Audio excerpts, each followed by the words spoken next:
Hello, Kathleen fans! Si Ma'am Catherine, no, gustong maka-date at curious ma-date mga kasombrero si Sir Alden at saka compatible sila mga kasembreros. Although throwback ito mga kasembreros ha, pero na-repost kasi at saka sobrang nakakatuwa ito mga kasembreros. Yung time ito ng recreate no, ng Kathleen mga kasembreros na kung saan ay sumalang sila sa lie detector test. So mamaya ay papakinggan natin ito ng buo para mas lalo nating appreciate mga kasembreros. So dito, set of questions ito na yun nga no, parang na-curious si Ma'am Catherine kung paano makipag-date ang isang Alden Richards. So ang gusto pala ni Sir Alden ay pag nakipag-date siya, magpakasal na talaga siya. Parang hindi siya nakikipag-date para lang sa good time, fun. So, ang gusto niya dito ay pag nakipag-date daw siya, ay gusto niya yung ikakasal, yung pakakasalan na niya mga kasembreros, which is si Ma'am Catherine mga kasembreros. So, sobrang cute nito na mamaya ay papakinggan natin ulit. Nakakatuwa lang ito mga kasembreros kasi itong dalawang ito sa recreate mga kasembreros. So matutuwa kayo dito mamaya no, at saka talagang maka-good vibes at kikiligin kayo mga kasembreros. So tapos yung gusto pala ni Sir Alden na makipag-date siya sa restaurant niya dadalhin, sa bahay, tapos yun, natawa pa si Ma'am Catherine kasi nga sa bahay agad. Sabi naman Catherine, bahay agad, sabi nga. So, sino lang ba? Actually, nadala na ni Ma'am Catherine, nadala na ni Sir Alden, no? Nadala na ni Sir Alden, si Ma'am Catherine dati, although hindi man literal sa bahay nila, and yun kasi yung pagkamatay, no? Ng lolo ni Sir Alden na si Lolo Danny. So, somehow, no? Parang nadala na rin mga kasembreros. Parang yun na rin yung sign na it's really Ma'am Catherine mga kasembreros. So yun po. And then ito kahapon or kagabi ito pinost ng Hungry Pita. So nagbukas na yung another branch ni Sir Alden mga kasembreros na The Hungry Pita. Grabe no, sunod-sunod yung kanyang tawag dito, sunod-sunod yung pagbukas din ng mga mga branches ng businesses ni Sir Alden mga kasembreros. So meron pa yata siyang inaantay na isa pang branch naman ng McDonald's mga kasembreros. So minsan nalilito ako yung alam ko kasi yung sa Heritage, no, yung sa Bayan mga kasembreros. Tapos yung sa Santa Rosa, of course, no, sa Binyan. So tatlo. So yung sa Binyan yata yun pa yung bubuksan pa no, yung sa Santa Rosa yun yung unang nag-operate mga kasus kasi taga Santa Rosa si Phenomenal Box Office Cinema King at ang kanyang pamilya mga kasembreros. So another branch ng ng Hungry Pita mga kasembreros ang nagbukas na naman. So ang branch nila ng Hungry Pita nito mga kasembreros ay sa Robinsons Metro East. No, officially open mga kasembreros. Pasensya na po kayo ha. May nag-video okay na naman mga kasembreros as usual kapag Sundays. So dito of course no, masaya ang kanilang pagbukas ng pinakaunang araw ng kanilang ng kanilang The Hungry Pita sa Robinsons Metro East mga kasembreros.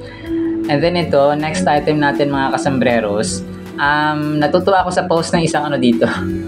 Natutuwa ako na makaka-realize ka talaga ng malalim mga kasembreros. Sabi niya dito ay ang laki ng problema ni Alden Richards. Isa daw sa kinatatakutan niya, tumanda mag-isa.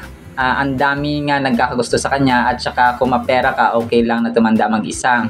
Ang mahirap, wala kang ipon tapos tatanda ka mag-isa.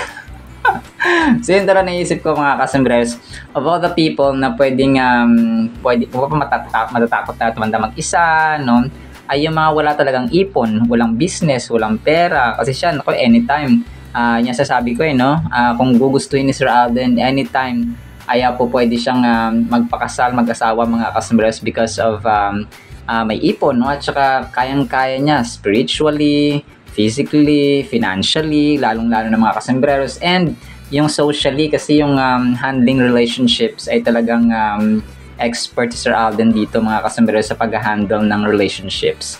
Alam niya kung paano suyuin, alam niya kung ano yung boundary, alam niyo, parang expert talaga siya mga kasembreros kung paano mag-handle ng isang relationship ng kaibigan, ng close, ng hindi ganong close, ng super close, so ganun ba? Ng family, balance, no? Trabaho, kaibigan, and so on, mga kasembreros, kasosyo sa negosyo, and so on, no? So talagang ito ay, ang dami nag-like nito, 6,000 likes yata ito sa TikTok mga kasembreros, which is very true, no? Na grabing problema ni Sir Alden, no? Yung tumanda mag-isa, ang dami niyang pera na kung gustuhin. Sabi ko nga, kahit 1 month preparation na ng kanyang kasal, ay talagang pwedeng-pwede kasi nga dahil sa kanyang influence, no? Mag-approach lang siya ng mga organize ng kasal, and then of course na yung trahe de boda ni Ma'am Catherine. Yan, magagalit na naman yung iba na baka Mayor Mark Alcala dito. Kasi natatawa ako dun sa mga post at saka nag-agree pa rin kay Mayor Mark Alcala mga kasembreros. Para hiyaan natin sila, no? Kung saan sila masaya. Basta tayo ay panatag tayo sa Casden. And then ito, ang Jimmy Sparkle Artist Center nag-post kagabi, no, nung Iribisco Christmas Party ng ni Sir Alden mga kasembreros. So iba kasi yung pinost mismo ng Ribisco Cracker sa kanilang Facebook page. Tapos ito naman yung yung sa Jimmy Sparkle Artist Center mga kasembreros kagabi bilang suporta nila, of course, no, sa kaya phenomenal box office cinema King. So grabe. Grabe yung mga fans dito. Sayawan sila. Sobrang cute lang mga kasembreros. So kinanta niya dito yung Uptown Girl, naka-sweater si Soiti. At saka of course, no, he was entertaining yung mga tao. So sa end part ay nagkamustahan, picture-picture, nakipag-socialize at nakibati, no, si Sir Alden sa mga bosses ng Ribisco mga kasembreros. So picture-picture sila. Kahit yung mga boss at saka management ng Ribisco Crackers mga kasembreros ay nakigulo at nakipagpa-picture na rin kaya phenomenal box office cinema King. So ito yung sabi niya na hindi lang niya katrabaho or parang ka-partner yung mga brands niya mga kasembreros, kundi tinuturing niya silang mga kapamilya. So yun ang kanyang advice na nakuha kay Sir Luis Manzano na kanyang kuya-kuya mga kasembreros. And then ito, next item natin mga kasembreros. Ang cute nito, no, kasi si Ma'am Catherine pinost yung kanyang mga nene days mga kasembreros. Maliit pa dito si parang baby pa, no, si Ma'am Catherine. Hindi naman ganong baby, parang nasa 13 or 14 years old mga kasembreros si phenomenal box office cinema queen, no, na walang walang nakapag-isip na siya pala ang magiging front face ng ABS-CBN after ni Coco Martin, Sarah Geronimo, sina Julian Santos, Vice Ganda, Ann Curtis, no, at saka marami pang malalaking pangalan sa industriya ng showbiz sa ABS-CBN. So this was posted 1 hour ago. Sabi ng Catherine Bluehard saya, even in Mara Clara, everyone thought she was dark but nah, she was light. You can easily see her blushing on when it's hot, a honey glow rosy skin. So yun siya, no, during Mara Clara days ito mga kasembreros na sobrang ganda, no. Ang ilong ni Ma'am Catherine dito ay matangos, so hindi po siya retokada, kagaya ng sinasabi ng iilan mga kasembreros. And then ito, si Ma'am Catherine at saka si Ma'am Charo Santos nagkasama, no. Tapos ito kasi yung time na gustong tinanong si Ma'am Charo Santos kung sino yung artista na gusto niyang gumanap sa role niya mga kasembreros. So napili niya na younger version niya na kung ipapalabas man sa Maalaala Mo Kaya ang Buhay ni Ma'am Charo Santos ay si Ma'am Catherine Bernardo mga kasembreros. Si Catherine Bernardo napili ni Charo na gumanap bilang younger version niya. So, yun. Wala siyang ibang napili, no? Grabe. Ganito ka impactful at saka ka-influential mga kasumbrero si Ma'am Catherine, na kahit yung mga bosses ay siya talaga ang pinipili mga kasambreros. Iba kasi yung kanyang karisma, no? Hindi lang siya para siyang hindi lang siya pang gantong edad lang or gantong edad lang. Wala siyang age range na gustuhin siya mga kasambreros, kundi malawak yung age ranges na gusto siya mga kasambreros, even ordinary people. So and then ito, next item natin, pinagdikit, no, ng Kath din admin, si Alden at saka si Ma'am Catherine. Si Ma'am Catherine dito ay may flower, naka-white siya mga kasambreros, tapos yung kanyang fingernails ay white din yung cutics mga kasambreros. Hindi ko alam kung ano to, kung saang niya, wala ko sa record nito yung kanyang tawag dito, yung picture niya dito na white siya, naka-white, tapos may flower siya mga kasambreros, pero throwback photo ito if I'm not mistaken. And then ito, sobrang kulit ni Ma'am Catherine dito, no? Sumasayaw-sayaw siya.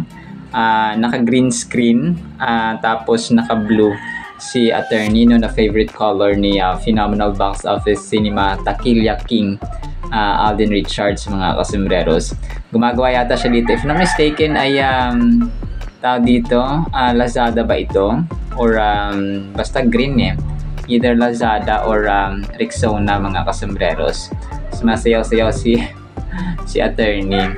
But this is a throwback, no, video mga kasambreros ni Phenomenal Box Office Cinema Queen. Tapos iniisip ko dito yung gagawin nila sa Christmas party sa ABS-CBN, kasi sunod-sunod ngayon yung Christmas party na, no, na pagdaraos mga kasambreros. Tapos ito si Ma'am Riza mga kasambreros ay sobrang cute, no? Nag-post siya sa kanyang Instagram account.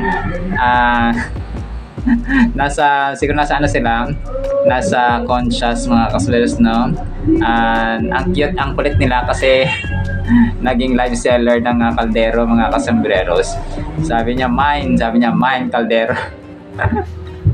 So parang nag-video sila dito, cute lang, no? Para mga para mga bata mga kasambreros. Sabi niya, mine na lang, wala nang bayad, sabi nga. Nilibre na nilang kaldero. So dito siguro sila sa Conscious, na sa kusina mga kasambreros. Ang cute lang. Naging online seller ang dalawa mga kasambreros. Hindi ko lang kung sino tong kasama niya. Hindi naman ito sa April, baka baka isa sa mga staff sa Conscious mga kasambreros, na kung saan ay sobrang kulit ng dalawa ng galabata ang dalawa mga kasambreros. Alright, so yan lang actually sa ating captain items, pero pakinggan natin ito kasi sobrang cute at sobrang kulit ito at saka nakakakilig mga kasambreros na itong kanilang recreate na video na lie detector test mga kasambreros. So muli nating pakinggan ang ang kilig at ang dalawang ito mga kasambreros. So today is December 7, 2025, Sunday na po, Blessed Sunday po sa Bautista. Pakinggan pa natin ang Word of God after po nitong kulitan at kiligan ng dalawa mga kasambreros sa recreate. Have you ever wondered what it would be like to go on a date with me? Yeah, I think so. Parang nakaka-curious paano ka makipag-date. Yes. Yeah. Yes.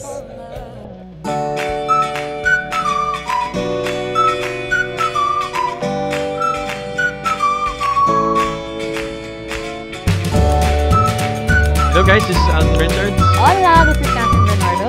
So Right now, we're friends. yeah. We're friends. We're friends. Yeah, we're friends, and since we started doing the film, and even way before naman, we have maintained that kind of relationship. Of course, when we grow up again, the relationship are deeper, we get to know each other better. Basically, everything's just right. We make the most out of our time together whenever we get to do things like this. So we're like workmates and also we're good friends. Okay. Let's go.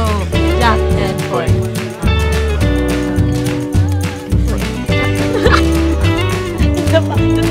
Jack and Poy. Okay. Ako una. Super. Okay. Be honest, did you ever imagine we would ever work together? No.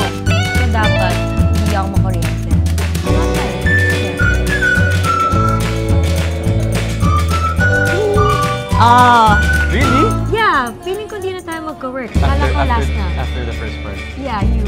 Hopefully, siguro. Ah, you were hopeful. Hopeful. Other projects naman, other films. Ah, me no na. Yeah. Yeah. Ouch. Sakit na. Hindi, akala ko lang hindi. Let me explain, okay? Hindi sa ayaw ko. Feeling ko, hindi na kami magka-work together. So, wala namang point. But it's a good surprise. Explain pa? Okay. Tama naman. If you were to rate yourself as a jowa, what would it be? 10 being the highest. Okay. 7. 7.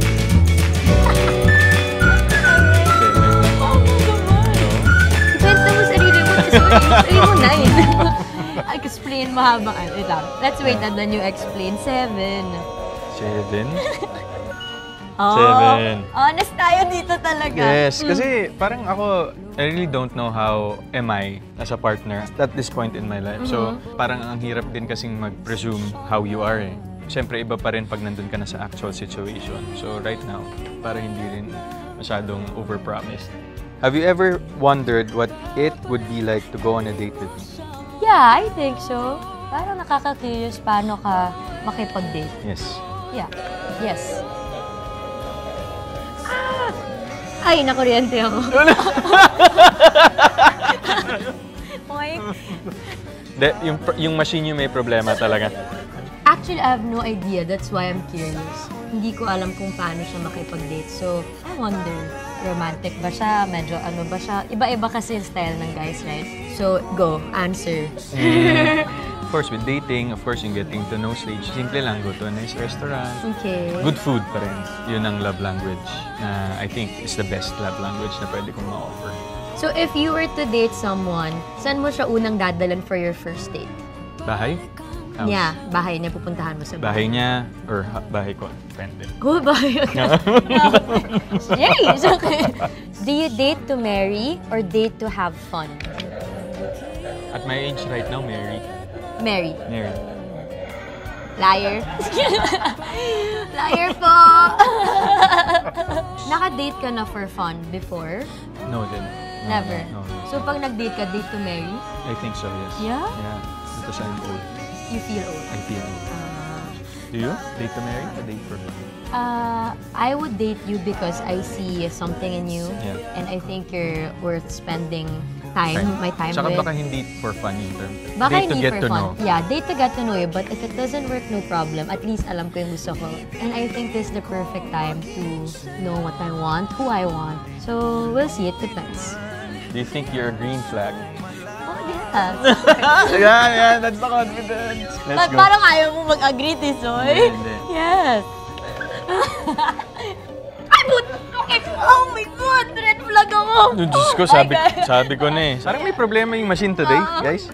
What do you think? Based on how I know Kath right now, it's not really about how you are as a person in terms of the bad side. It's how you make that good in you resonates to other people. And that's how she is to me and to everyone around her. Wow. Thank you. Shut ka muna. Baka sumat din ako dun sa akin. Red flag ba para sa'yo kung maraming naging exes? No naman. No. Okay. So, hindi red flag sa'yo? No. So, you wouldn't mind dating someone na Maraming naging exes. Okay. Yeah. Nakaryente ka? Nakuryente ako. Wala kang reaction! So, red flag sa'yo. Red flag ba? May problema yata Oo, itong machine sinungaling talaga to. Dati Actually, pa. yung machine. No, kasi parang, of course, yung learnings from previous relationships makes you who you are. It doesn't matter kung maraming exes as long as you are whole as a person. But what if yung isang tao na yon nagkamali sa past?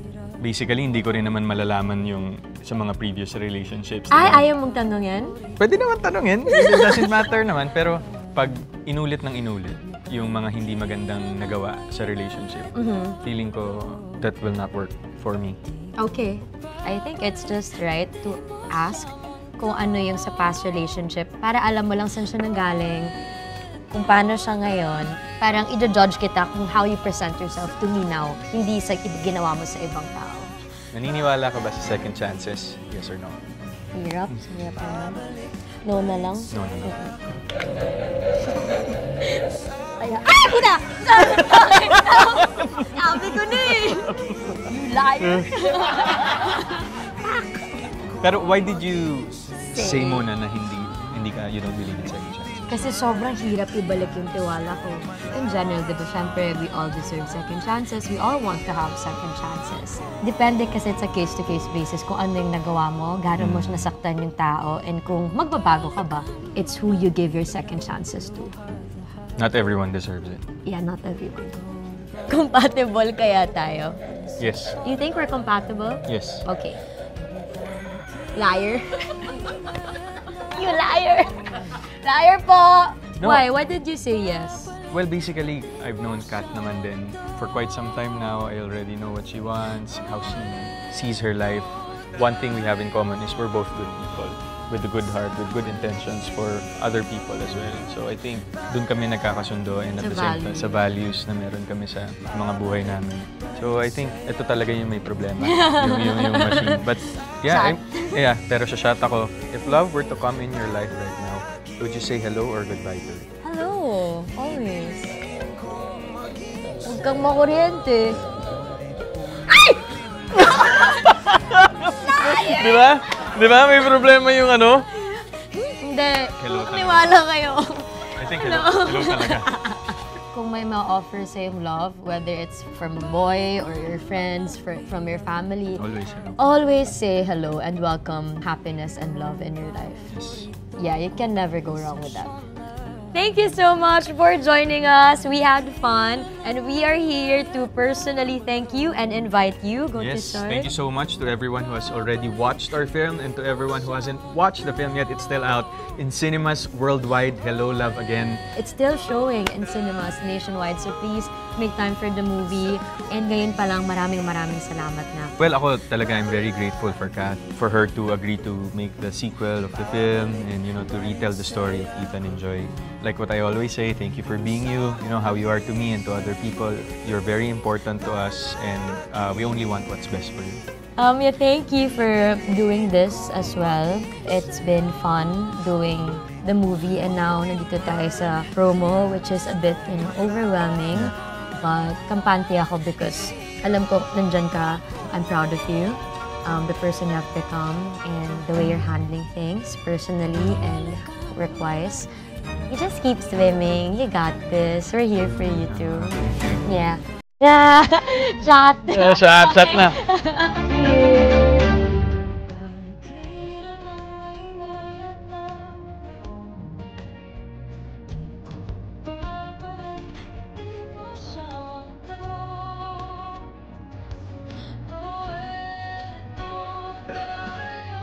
Para po sa ating word of God ay sobrang ganda po nito at sobrang the best mga kasambreros. Ang title natin ay Ang Tagapamagitan.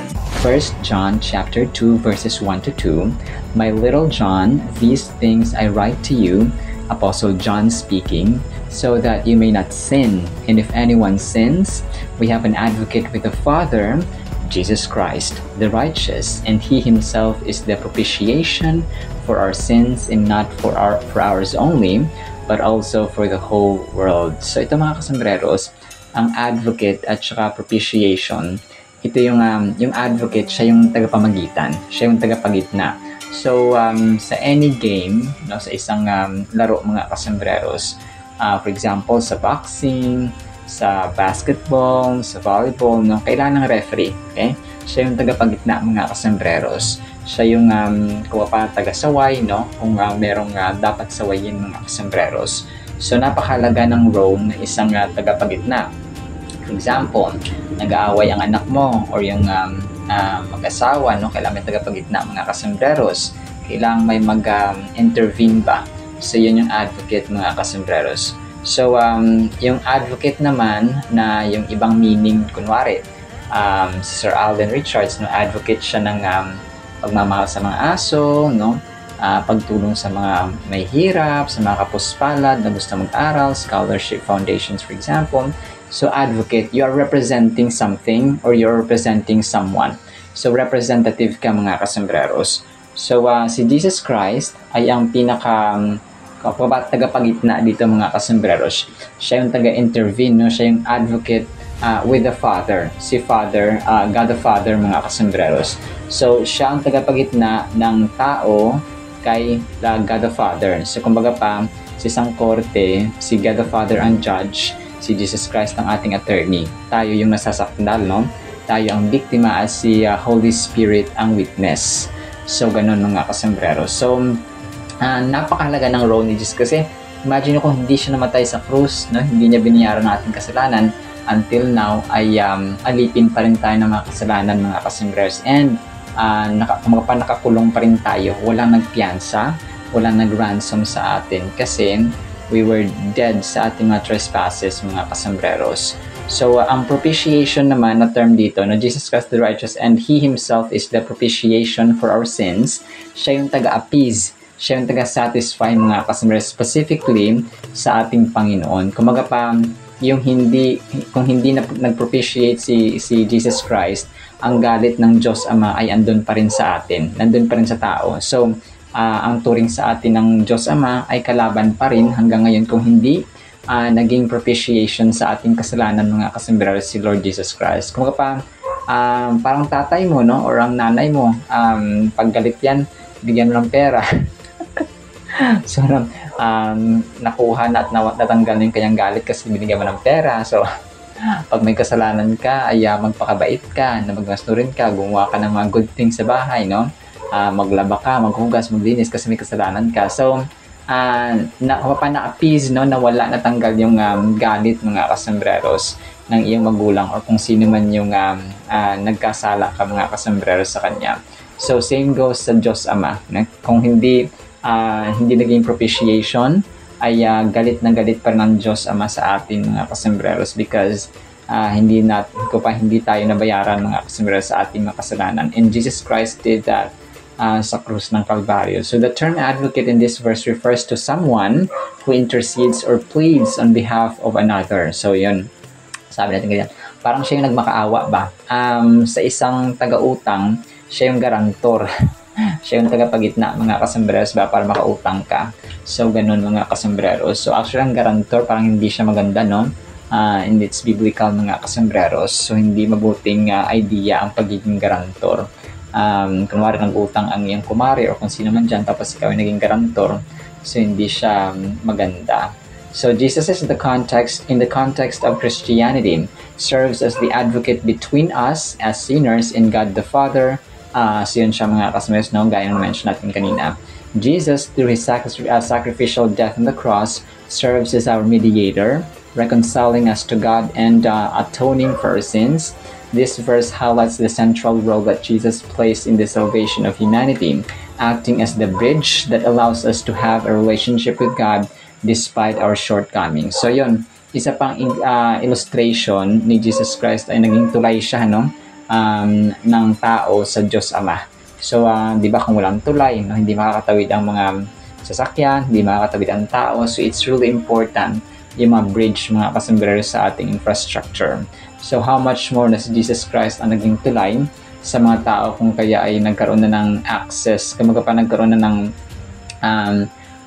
may access na tayo na manalangin sa Diyos Ama kasi dati wala no, talagang kailangan mo ng priest, kailangan mo ng pari, kailangan mo ng someone na manalangin para sa iyo. So ngayon, everyone na naniniwala at may pananampalataya kay Lord Jesus Christ, kay God the Father, ay pwede na maka-access. Pwede na tayong manalangin anytime, anywhere, mga kasembreros. God is just one call away, one prayer away, mga kasembreros. Have you ever thought about the significance of having Jesus as our advocate?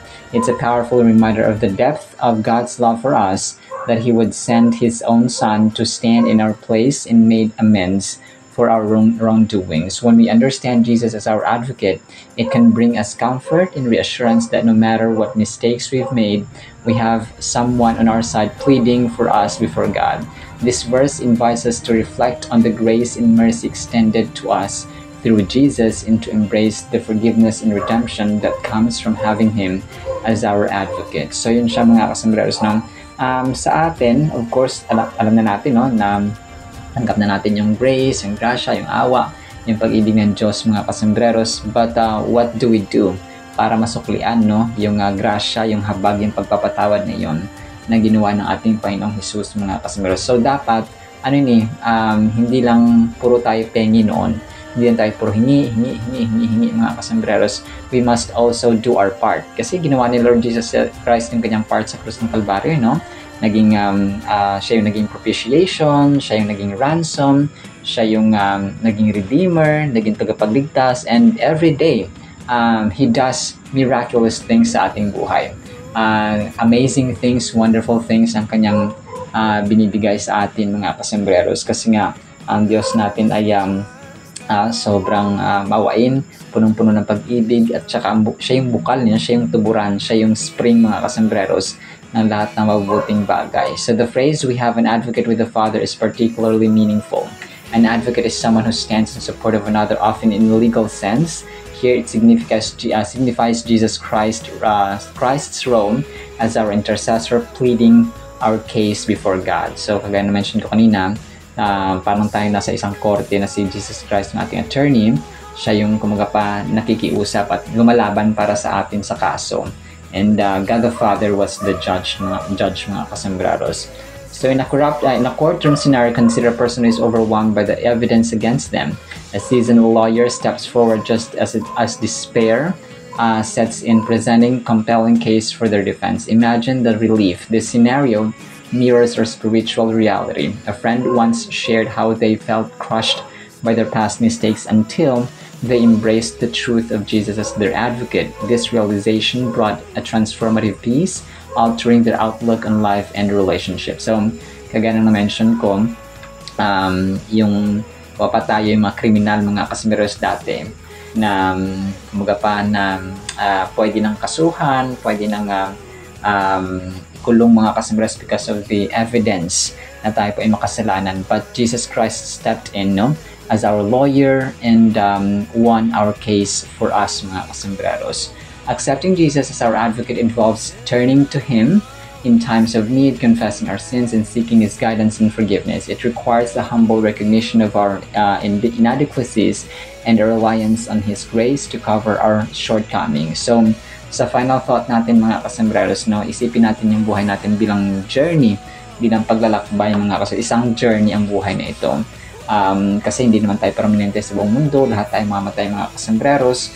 So sa ngayon meron tayong mga work deadlines, may mga family moments tayo, no? Remember the grace and forgiveness Jesus offers. Step up and mirror Christ's love, openly admitting your mistakes and seeking forgiveness. Embrace the truth that Jesus clears our debts and spread this hope to everyone you meet. So, tayo rin, ay share din natin yung kabutihan ng Panginoon mga kasambreros. Ano ba naman yung mag-post tayo sa ating mga social media accounts, tapos ay mag-share tayo, manalangin tayo, no?